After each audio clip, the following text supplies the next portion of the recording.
our masterclass, a small business guide to Chat GPT, hosted by me, Busby, and featuring tech expert Tracy Sheen from the Digital Guide. We're delighted to have you all joining us today as we delve into the exciting and rapidly evolving world of AI-powered chatbots and how they can help small businesses grow. Before we begin, we would like to acknowledge the traditional custodians of the land on which we gather today, the Gadigal people of the Aurora Nation, and pay our respects to their elders past, present and emerging. We extend that respect to all Aboriginal and Torres Strait Islander peoples present today, and we acknowledge the diversity of Indigenous peoples and their ongoing cultures and connections to the land and waters of Australia. Now, today's masterclass is being broadcast live from the iconic International Towers at Barangaroo in Sydney. As we explore the many benefits of Chat GPT for small businesses, we hope to provide you with practical insights and tools to help you navigate this exciting new technology and make the most of its potential. Now, once again, welcome to our masterclass, and we look forward to sharing this journey of discovery with you all. So, welcome, Tracy. Thanks so much for joining me today. Thanks, It's good to be back. It's great to be chatting about Chat GPT. Yeah, I'm so excited to be talking about Chat GPT with you today because it's making such a hubbub everywhere. Everyone is talking about it. It's such a buzzword at the moment. But I'm sure still there's a lot of people that really are not that familiar with what Chat GPT is. So, first off, can you maybe give us a bit of a brief overview of what ChatGPT is and how it works? Yeah, sure. So ChatGPT only launched in November last year. So even though the company's been around for a while, they actually only launched November.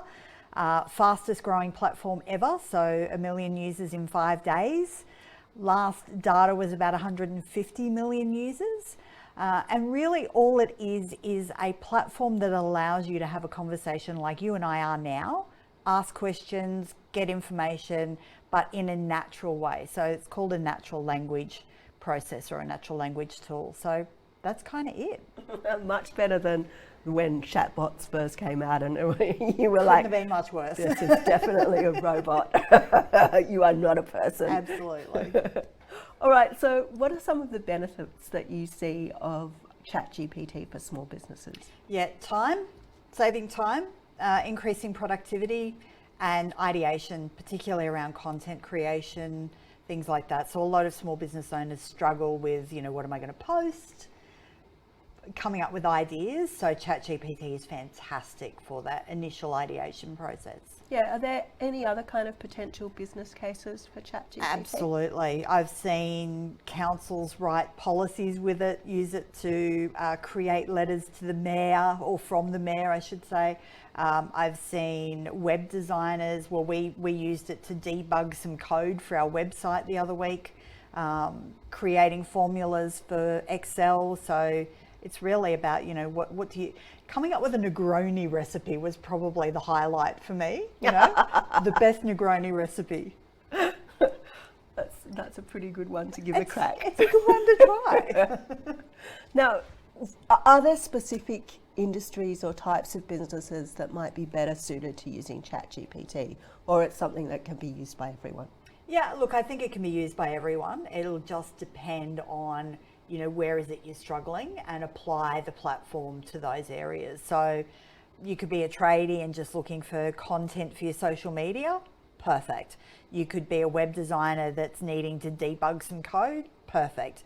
A coach, it doesn't really matter. So how can small businesses make sure that their ChatGPT conversations are really engaging and effective, that they're going to reach their targets, they're going to get the customers going, oh, yes, you've got me now? Yeah. Always comes down to stories. Yeah. And that's the one thing that these platforms can't do for you. They will give you the idea, they will write the bones of things, but it's up to you to insert personality. So you're the one who knows your industry. You're the one that has the stories, the case studies. You know your clients better than anyone. It's then up to you to go back and kind of look through and go, okay, I need to insert a story there. I need to put some personality into it. So are there best practices that you think people should adopt? Look, the best practices are never just trust carte blanche what the program is saying. You always need to check your facts and figures and make sure that the data is solid. So that's the first thing. Don't just put out beige content. Make sure that you are going back through and inserting some stories and giving it a bit of personality, because otherwise, very quickly I think the web is going to be filled with some pretty vanilla content otherwise. Absolutely. You need to make sure as well that your brand messaging and your tone of voice aligns as well. Absolutely. So how can you do that? How can you teach ChatGPT to know your tone of voice? What a great question. Should we dive in? Yeah, really? Yeah. All right. Sounds good to me. Why not? So look, let's start kind of right at the top of, this is, if you've not used it before, maybe let's bring up the program. Glasses off for this, as I'm getting serious.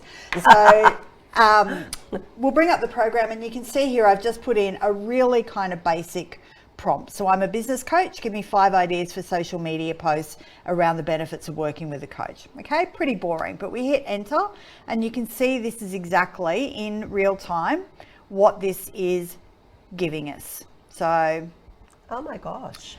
Right, so here's 5 examples. Number 1, are you stuck in your business? Working with a coach can help you gain clarity, set goals, create a roadmap for success. Now, immediately you can kind of see, okay, then they're a good place to start, right? But there's not a lot of personality or anything there, not a lot of brand awareness in there. So if we go back to, I'll just go back and created some deeper dives. So if I now say, but hang on, I specialize in something. So I specialize in strategic planning, rewrite the ideas with a focus on why that's important. So now I'm starting to give it a bit more direction. Now I'm kind of saying, okay, yes, I'm a business coach, but actually I specialize in this. So now it's rewriting the content for us with a bit of a focus on that thing that's important to us. So now we can kind of go, you can see here, it's giving us ideas for hashtags that we could use, and a little bit of content. So now we can kind of go, well, I like the idea of number 2. So we can say expand on point 2, but now we say my brand is, my brand personality is quirky. I use humor from 80s pop culture.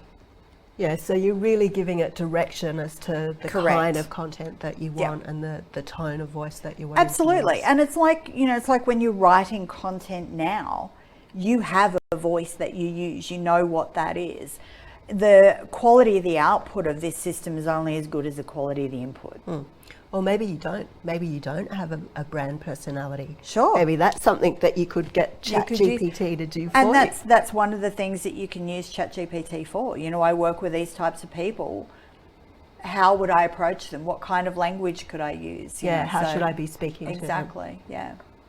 Interesting. But there has been some criticisms about ChatGPT in terms of it's not that great with its fact checking. It's been fed a lot of information, but not everything that it spits out is necessarily true. So what would you recommend to a business owner then to make sure that they're not going on the wrong path and suddenly spruiking all this stuff that turns out to be a load of malarkey? Sure. So when it's something generic, like why you would use a coach that specializes in strategic planning, there's not a lot of data with that. So you're going to be able to read that really quickly and go, yep, that's pretty close to what I do. So that's okay. When you're talking about, share some research with me, outline some, data points or something, then you need to go back and fact check them. So that's where, good old Google or your own research papers will come into it. So you definitely want to be double checking all of that stuff. Remember, and if people who don't know, ChatGPT, the data set closed off in 2021. So there's no updated data going into ChatGPT post 2021. So if you're looking for really up-to-date information, you know, the current interest rate or unemployment rates or anything like that, then that's not in here. Yeah. Read a newspaper. Exactly. Watch the news. Exactly. Exactly right. Don't ask Chat GPT. Exactly right. Is my bank going to raise my mortgage? Yes. Probably yes. Yeah, exactly. Yeah. So would you like to keep going with some examples or would you like to take some questions? Sure. Well, hey, look, if I love questions. So if people have questions, let's throw them in. I can, while we're doing that, like let's have a bit of a look at some of the other things that we can do. So if we're talking about ideation, on the screen at the moment, you can see that we've got, you know, a basic kind of outline for a post. We've turned it into something that's got a bit of pop culture humor to it. But now I could say, you know, I want to take that post and I want to turn it into a blog. So I can say, give me the outline for a blog. So now it's going to say, okay, well, in the introduction, here's a couple of things that you need to touch on. Then in section 1, you'd be talking about the importance of strategic planning. Section 2, you want to go into the benefits of working with a coach. Section 3, how to get started, and then a conclusion. So again, you know, this is giving me a really nice framework that I could now either hand over to a copywriter and say, you know, turn this into a 1,500 word blog, or I could sit down and work out what that looks like. But of course, if I'm stuck on something, I can say to it, you know, expand on section 1. And it'll give me, you know, an expanded thing. I could actually say to it, write that whole blog. You know, give me a 1,000 word blog on this, give me a 300 word blog, give me a 500 word blog. I can say to it, you know, what are the best keywords to include for this SEO. topic? Yep. Yeah. For SEO as an Australian coach. And again, you know, you would want to sanity check these with, you know, Keywords Anywhere or Google search, or, you know, people often ask or something like that to just double check that they are the ones that are getting the numbers right now. But again, great place to start, right? So now you've kind of got, okay, here's where I start. Here's some of the words, the phrases that I need to put into the post. Yeah, absolutely. We've had a question come through that I think kind of talks a bit about some of the concerns that people had, and it's from Susie, and she's saying, do we need to be concerned about breaching copyright laws when using content generated by Chat GPT? And what about plagiarism? Yeah, great question, Susie. We hear this a lot. The generic content that comes out of Chat GPT is not copyright. So you can just take it and use it. Not my advice, you know, again, use it as ideation, add your stories, add your case studies, add your own data, because you know that. There are a lot of platforms out there now, originality.ai, there's a few others that you can actually run copy through, and it will tell you whether it's been generated by AI and what the plagiarism levels are, etc. So definitely something to keep an eye on. Yeah, I think a lot of universities are concerned about that. Yeah. At the moment, which also leads me nicely into another question which we've got from Julie, who says, how do we use this type of technology within the primary school classroom? Yeah, great question, Julie. I would be working with, well, first of all, you could use it in a few ways. So I could say, and I'm doing it now with my grandchildren, write me a bedtime story for a child who loves bilbies. Bilbies. I like bilbies. Great so, little Australian creature. So, once upon a time, in the heart of the Australian outback, there lived a group of bilbies. Bilbies are small furry creatures, and you can see. So, you know, like you could let the kids loose with, write me a story about this, and it's going to be teaching them how to interact with the platform, which I think is really, really important. But where I would be focusing my energy is teaching the kids about critical thinking, you know, to kind of see that, oh, okay, well, I don't like, you know, Benny. My name is Tracy, so change Benny to Tracy, you know, and just teach it that you can change the platform just by interacting with it like you would in any other instance. So I think the real opportunity here for not just kids but all of us is the thing that sets us apart with this is the critical thinking, is being able to kind of interact with it and get it to narrow down to deliver those really good results. Remember, the output's only as good as the input. Yeah. It's, I think, also great for kids for brainstorming and validating ideas. Absolutely, yeah. I think there's lots and lots of potential use in the classroom for Chat GPT. Yeah, absolutely. Yeah. Do you have any more business uses you'd like to go through? So let's look at. I'll just go back to my little notes here for a second. Let's talk about if you use a WordPress website, for example. I could say write a custom code, write a custom login to redirect the WordPress site, and it will, you know, give me that custom code. So now I can just input that into my thing, and that's going to create a different login if I want to give people different accesses or different logins. So the other day, Cess, I was saying we had something we'd done on the website and the code was broken, and my partner is also the person that likes to take care of the website, and he would sit there for hours trying to figure this thing out. I said, just grab the code and dump it into Chat GPT. So he did, and he said, where is it broken? And it just came back with the one line, change it from this to this. Oh my gosh. And we did, and it worked. So, you know, again, this is never going to take away from the boffins that spend all their time just writing code. We still need them. But if you need something really simple done, like I want to insert a chatbot, or I want to redirect, or I want to something, then it's a nice, easy way to ideate and come up with those examples.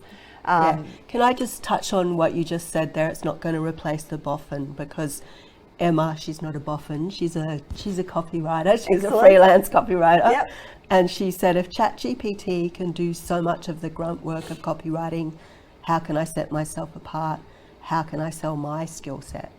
Now, it's a question I think a lot of copyright writers have been asking, because initially the tool was really looked at and focused on for its copywriting capabilities. So what's your answer to that? Yeah, Emma, I would say to you, you know, have a look back at what we asked it to write as a social media post or as an outline for a blog.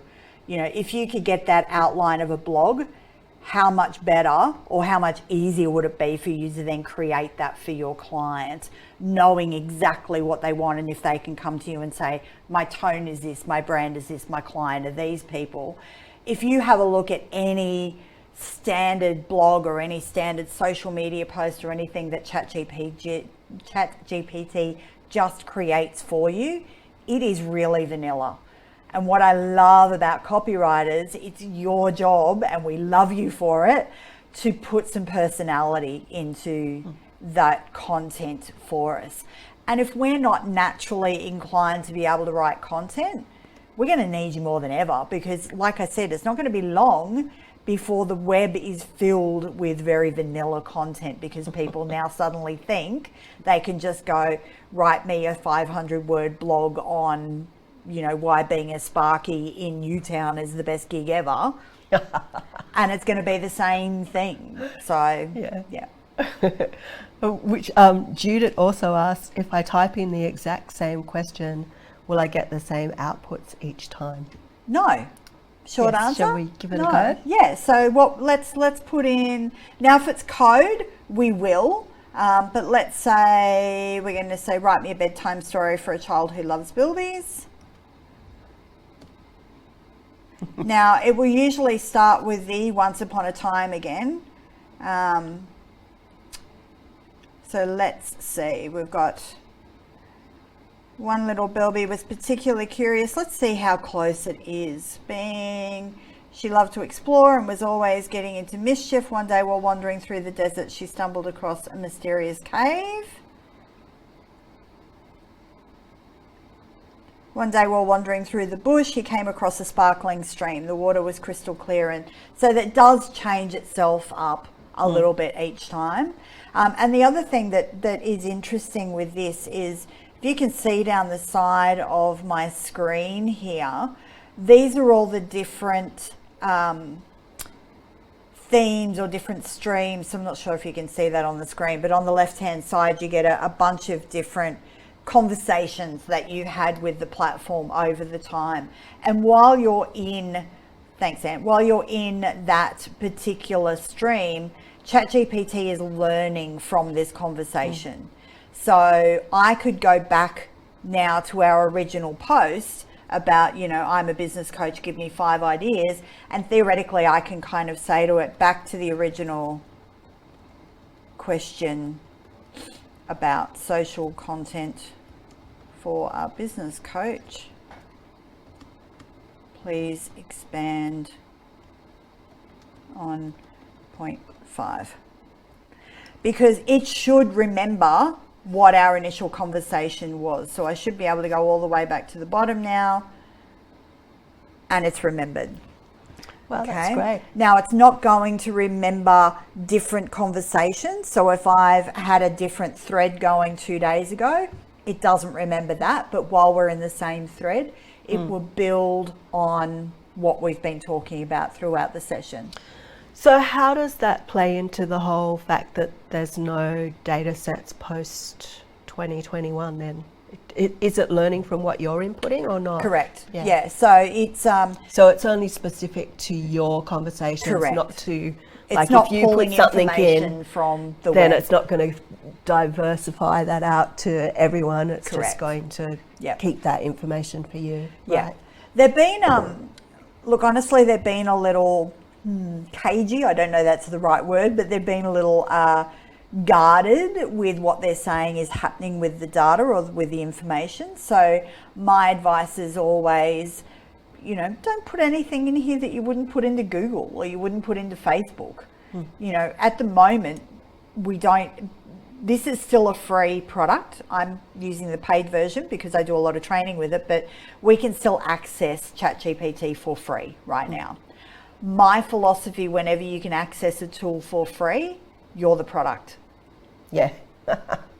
So what is it taking from you? What is it? So I would always say to you, if you have some proprietary knowledge or something that you're really kind of quite guarded about, just use your discretion with what you do with that. You just mentioned that you use the paid version. Peter is asking, what are the benefits of the paid for version and is it worth the investment? Yeah, so the only reason I'm paying for it, Peter, to be perfectly honest, is because I'm in it every day, training people, doing a lot of workshops for corporates, councils, etc., on how to use it and how to get small business to use it. So I don't want to log in and have we're oversubscribed come back. I need to be able to access it when I want to access it. So that's the main reason I'm paying for it. Nothing else really at the moment that you get for being a paid subscriber.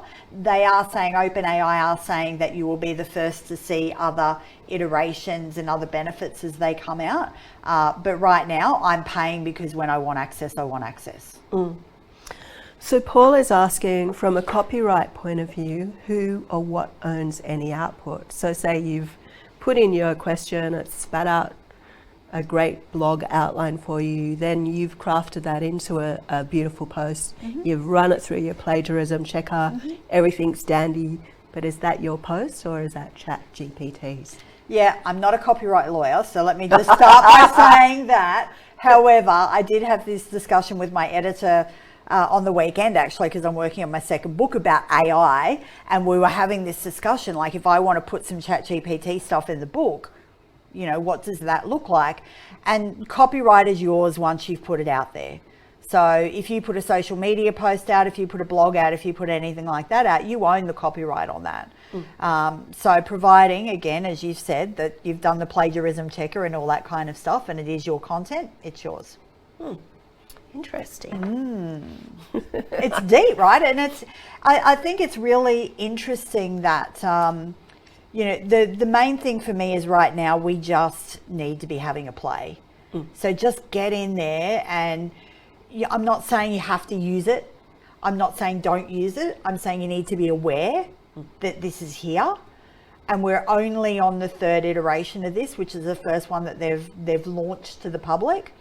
OpenAI are saying ChatGPT 4 will be sometime later this year, and that will have a much bigger data set. This thing's only going to improve, is my point, right? So we all need to be at least aware of what it can do and start to be thinking about, well, how could I use it in my business? What could that look like? What if I jumped in and said, write me a blog post? What if I said, what does a formula look like for Excel? What if I said, I have 6 eggs and some ham at home, what can I cook? You know, and have a play with it. Yeah, absolutely. So given there's so many business case usages, we've only kind of talked about a few of them at the moment. What about, I know business owners are always trying to get more customers. Is there a way you can use Chat GPT for lead generation?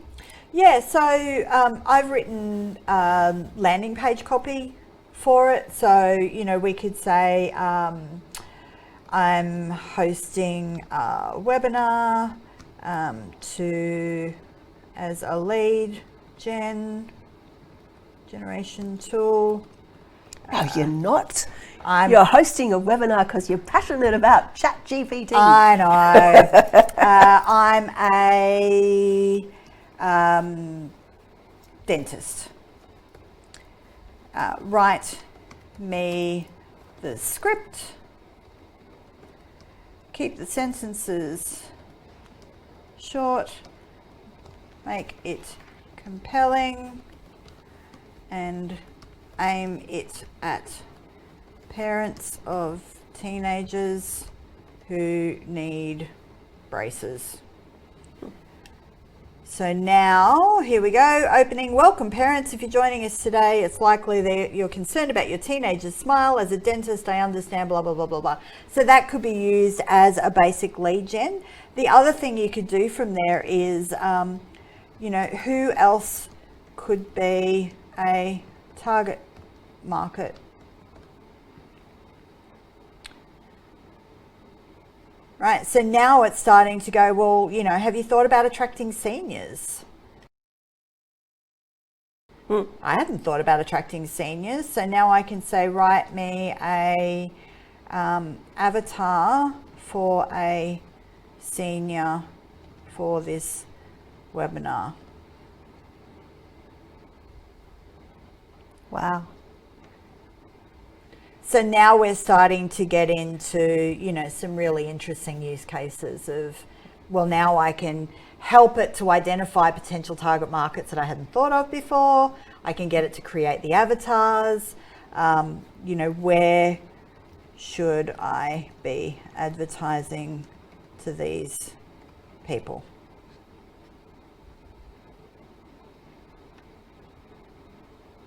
Yeah, and now it's going to give me some ideas of, you know, how I could be advertising, what I could be looking at, what I could be doing. So, you know, then we can keep going down the rabbit hole. And that's the thing with it, is you've got to keep refining. You've got to keep refining. Okay, I want to target seniors. I want to look at doing a direct mail. What would be some of the language that we would want to use? What would they, you know, likely respond to? That type of thing. Refine. And that's that critical thinking piece. Yeah, absolutely. So we've got another question. It's from Amanda. She is a health professional, and she said, I often find it says, I can't write anything because that would be giving medical advice. Is there a way I can get around that? Yeah, so we had this the other day. It's the same with financial advisors as well. It is starting to get, I've noticed ChatGPT is starting to get a little bit like, whoa, hang on a minute. That's outside my parameters, does not compute. So it's just about, again, that critical thinking piece. So if you're a healthcare professional, let's say you're a dentist, because we're there, you know, you've already seen that we can get it to generate content that isn't offering advice. So the big key is, don't get it to offer the advice. You know what you can and can't do within your own industry, but it will do the, you know, the stuff that kind of is around on the sides, the things that you can kind of get away with. So I could get it to outline a blog for seniors who want to take better care of their teeth and why it's important to work with a So it will dentist. give a kind of general advice, not specific. Correct. And that's where, again, you know within your industry what you're allowed to say and what you're not. And then, the stories. So that would be where you would come back and go, I recently worked with a family who had this scenario. They came in with this problem. This was the, what we talked through. This was the solution and this was the outcome. Yeah, cool. So Lizzie is asking, Google can detect AI generated content. What's the best way to get around this in using Chat GPT for posts? Who was that? Lizzie. I like the way you think, Lizzie. How can I get around this? Best way to get around it is to add your own stories, add your own flavour, and then it's not picking it up as Chat GPT. Interestingly, right now, and Lizzie, you'll like this, I can see you taking notes, the platforms that detect AI generation are better the longer the content. They're not great on short form content right now. So if you're getting it to write a Facebook post or a LinkedIn post, chances are it'll fly under the radar and it won't get seen. If it's a longer blog, like 500 words, 1,000 words, it's going to pick up how much is AI generated, plagiarized, that kind of thing. So if you want to skirt around the boundaries and not be seen, keep your stuff short. Short is great for attention. Exactly. We all have very short attention spans these days. And that's one of the other things. That's give me 5 ideas for a email headline that will capture attention. Are we going to give it a topic, or are we just going to? Oh, well, so yeah, here we go. I would have thought it picked up on the last conversation. So that's interesting. 5 ideas for a headline for the dental webinar.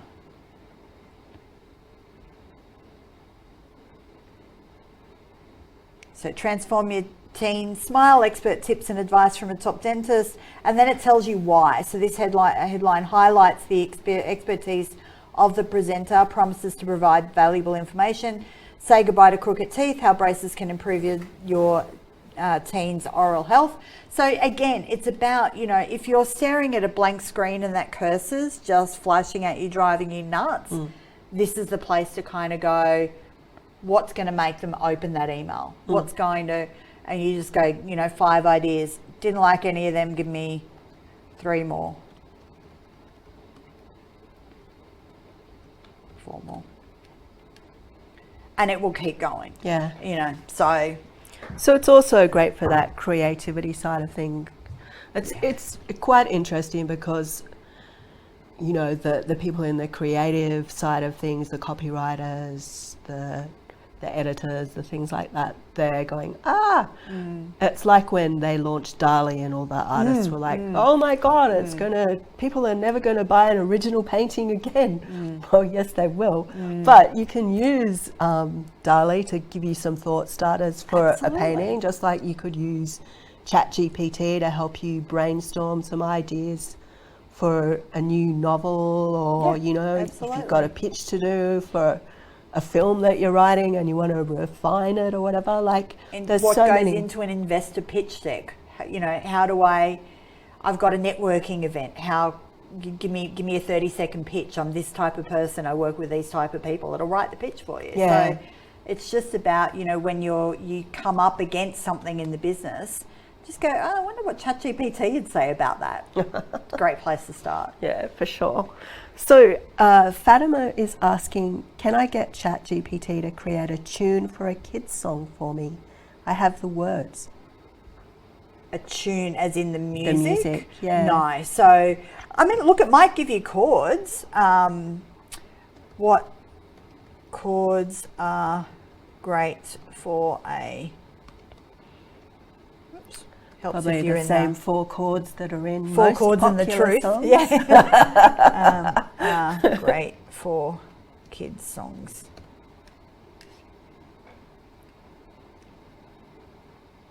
So here we go. There are many chords that can be great for kids songs depending on the specific genre, style, mood. Here are some common chords. Oh, the 5 chords, Sess. Oh. So they've given us C major, one of the simplest and most common chords, often used as a starting point for many kids songs. It has a bright, happy sound that's perfect for upbeat, joyful songs. G major, F major, A minor, E minor. These chords are just a starting point. There are many other chords. So if you copied your words, Fatima, and put them into Chat GPT and said, I'm writing a song for kids, I want it to be upbeat, give me an idea for some chords. It won't write the tune, but it might at least give you a place to start with the chords. But what about that proprietary content you were talking about earlier? Is Fatima going to want to put her original lyrics into Chat GPT? Fatima needs to decide that. Yeah, I've got I've got it to write things in the style of Dr. Seuss and all that kind of stuff. There was a funny one that was out the other day on YouTube about someone got Chat GPT to write a rap song in the style of Eminem about cats. So Yeah. And there was one, Nick Cave got it to write a song in the style of Nick Cave. Yeah. Which wasn't that great. I don't think our musos are, out of a job anytime soon. Tamara is asking, does this replace Google Alerts? I'm not quite sure what she means by that. Tamara, send me some more questions. Expand. Well, Google Alerts are, when that goes out and scours the web looking for a particular piece of information. So I want to be updated on ChatGPT, for example. So then anytime there's any information about ChatGPT, you'll get a daily digest or a weekly digest of just all of the emails that'll come through from a Google Alert. So in that instance, no, but not sure if there's something more to that. Yeah. Get back to us, Tamara. Yes. Expand, Tamara. Now, Amanda is asking, when you ask your second question to ChatGPT, does it know what you're referring to in the previous answer, or do you need to do something differently to continue the conversation versus starting a new one? I think we kind of have touched on that already. Yeah, so at the moment, I think the this poor conversation that's on my screen would be like, I don't know what you're talking about now. You've gone through dentists and Busby stories and business coaches. But usually when you've got a thread going on, it will be about one particular topic. So in that instance, Amanda, it will remember what's happened and it will build on, which is why you can refine. In this instance, I probably wouldn't ask it, just to reiterate something, because like I said, we've covered a lot of ground for the poor thing. It's like, man, you're a bit scattered, Tracy, like bring it back in. Now, Greg is asking, is there an app for ChatGPT? It's just web-based, Greg. So just open up, Bing or Safari or Internet Explorer or whatever you use, and you can still log in and use it on your phone. Chrome. Forgot Chrome. Don't leave anyone out. No, Tracy. I know. Goodness. I don't want to offend anybody. No. Now, we have a few more, a time for a few more questions if people would like to drop them into the chat box now.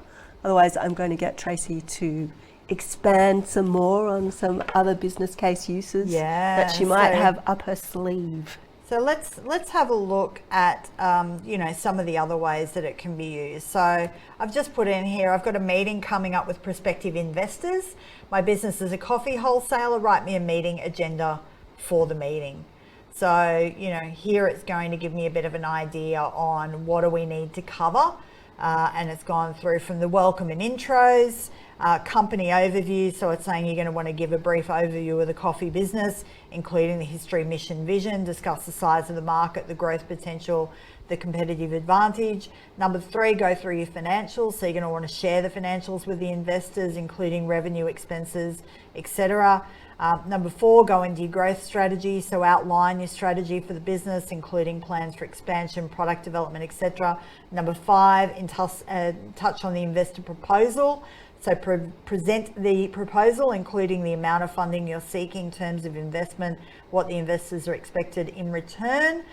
6, allow for Q&A. 7, go into next steps, etc. So you can see even just down to meeting agendas. It was funny, I was working with a government department and the director was saying to me, you know, like I get sick of having to create the minutes after any meeting. So what we've started doing with her is she just uploads just inputs the transcript from the meeting and says, turn this into the minutes. Oh, wow. And it saved her a bunch of time. So we should do that. Pinstripe? We should Pinstripe, totally listen to do this. that. Yeah. We should totally get Chat GPT doing our meeting minutes. Exactly. Look, there's some other great programs that will do things like that. But, you know, let's say that meeting went well and we've got to the next step and we want an MOU, a memorandum of understanding. So now I can say to Chat GPT, you know, the meeting went well, create me an MOU. Now, again, this is not going to replace our lawyers. It's not going to replace any of that. However, if you're just at that first stage where you just want to, okay, we just want you to sign something and I'll sign something to say that we're both on the same page and we're going to keep discussing things, it's a great place to start. Great place to start. You know, the only thing I would probably add here is make sure this is relevant for Australian law. And, you know, you've got to do things like, you know, please use Australian grammar, or you don't have to say please, it's a bot. I was just raised proper, Seth. It's always good to be polite. It's good to be polite. I figure. Doesn't cost anything, Tracy. And I do figure, you know, if Terminator comes to pass, at least the platforms will remember I was polite to them. So you were kind. It was kind. She's one of the good ones. We won't exterminate her. Exactly. So you can see, again, it's just about using it for, you know, what else have I got coming up? Yeah. Absolutely. We've got a couple more questions and then I think that will be all we have time for. Annalise is asking, if I want to write a marketing plan for a specific industry, can ChatGPT provide localized publication or marketing ideas? It can. Remember that the data set is up to 2021. So it's not going to have that beyond, but let's say, write me a marketing plan for a coffee wholesaler, because it's just what we were talking about, in Marrickville, Sydney.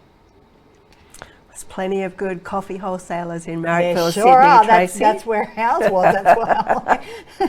So here we go. So again, it's just going to give you the bones, right? So here's our marketing plan for whatever the company name is. What's our objective? To increase awareness of, insert company name, what's the target market, what's the marketing mix, so you'll then be able to go product, price, place, promotion, etc., budget. So again, it's not going to do the work for you, but boy, it's going to save you some time. Yeah. All right, Ross, our last question, he's saying, and he's a cheeky one, Ross. There's always one. Can ChatGPT give me more time/energy for my workday by helping settle a very unsettled youngest child at 3 a.m. most mornings? Ross needs some ideas on settling an unsettled 3-year-old. I know it's 3 a.m. It's unsettled, I think. Oh, right. Not 3-year-old at 3 a.m. No. An unsettled I have a feeling baby. I might know Ross, and it's a little baby. Gotcha. Ross needs some ideas on settling an unsettled baby at 3 a.m. So 1, check the basics first. Make sure the baby isn't hungry, has a dirty diaper, needs a burp. Sometimes the basic things cause the baby discomfort. 2, rocking. 3, singing or playing music. 4, pacifier. 5, dim the lights. 6, white noise. 7, walking. That's plenty of great ideas there. There's some ideas. I'm sure Ross has probably gone through most of them by now already, but there you go. Oh, and also plonk the child in the back of the car and go for a ride around the block. Go for a drive. Yes. That always works. Yeah. Yeah. All right. Just finally, one last question from me. what advice would you give to small business owners who are just considering implementing Chat GPT for the very first time? For the very first time, just set aside 15, 20 minutes and have a play. You know, just start with that really basic, write me a social media post. You know, I need a LinkedIn post, I need a Facebook post for this. It's St. Patrick's Day coming up, write me a Facebook post about my business. And then, you know, start to refine it, just play with it. So literally right now, all I'm saying to clients is anytime you get stumped with something, whether it's a message for a birthday card, whether it's a social media post, whether it's a bit of code for your website, just go and ask ChatGPT and see what it can do. Right now, we're just at that stage of like, you know, pushing the boundaries. We're like a teenager. What can this thing do? How's it going to work? How can I break it? You know, let's see if you can break it. That would be fun. If you can, let me know. Yeah. How did you break ChatGPT? The day I broke ChatGPT. Yeah. Thank you so much, Tracy Sheen from the Digital Guide. You've just been absolutely awesome with all your advice this morning. Thank you for sharing your XPT. Can I even talk? We're going on a train. She's jumping on an old, outdated train. No, thank you so much for all of this, the advice you've given today, and thank you to all the small business owners who joined us for this masterclass as well. Now, we hope that you found this session informative and valuable in understanding the many ways that ChatGPT can be harnessed for small businesses. And what you might not know is that the opening and final remarks of this masterclass were all created using the power of ChatGPT. Now, this is just one example of the many ways that ChatGPT is revolutionizing the way that we communicate and do business. And Tracy and I hope that today's masterclass has inspired you to explore the possibilities of this powerful tool for your own small business journey.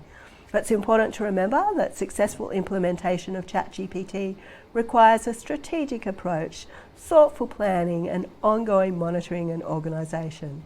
So as you consider implementing ChatGPT in your own business, we encourage you to take the time to assess your specific needs, goals and resources, and to seek out the advice of experts like Tracy here, who can help you, guide you, and get you on that ChatGPT journey.